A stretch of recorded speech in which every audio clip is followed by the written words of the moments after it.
નમસ્તે મિત્રો. મુઠ્ઠી છૂટતી નથી.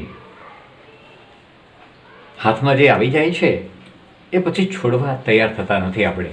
આના ઉપર એક સરસ કથા છે, અથવા તો સરસ એક પ્રક્રિયા છે.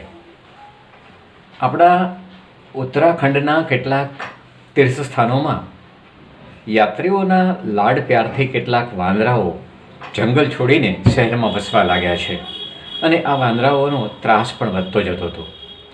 એટલે ત્યાં મંકી કેચર નામના કેટલાક લોકોએ પોતાનો વ્યવસાય ડેવલપ કર્યો, અને વાંદરાઓનો જ્યાં ત્રાસ છે ત્યાંથી વાંદરાઓને પકડીને જંગલમાં છોડી આવવાનું એમને કામ મળે.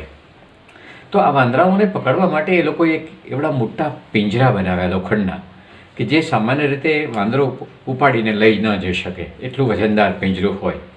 અને આ પિંજરાના ઉપરના ભાગમાં એક કાણું હોય કે જેમાં વાંદરો હાથ નાખી શકે.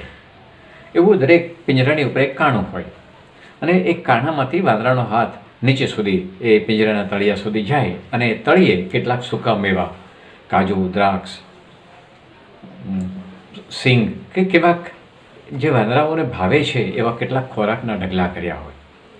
વાંદરાઓ આ ખોરાકને જોઈને આકર્ષાઈને એ પિંજરા ઉપર આવે છે અને અંદર હાથ નાખવા પ્રયત્ન કરે છે. હાથ જાય છે અંદર, અને પછી પેલા સૂકા મેવાનો મૂઠો ભરીને બહાર હાથ કાઢવા પ્રયત્ન કરે છે.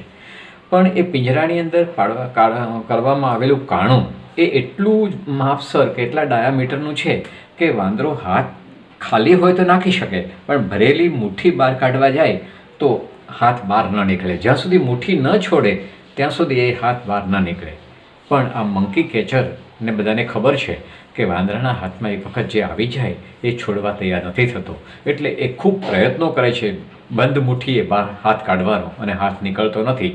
એ દરમિયાન આ મંકી કેચર્સ લોકો એક પ્લાસ્ટિકની ઝાડ આ બધા વાંદરાઓ પર ફેંકે છે, અને એ ઝાડમાં એને ફસાવી દે છે, પકડી લે છે, અને પછી બધા ધીરે ધીરે વાંદરાઓને પકડીને જંગલમાં મૂકી આવે છે.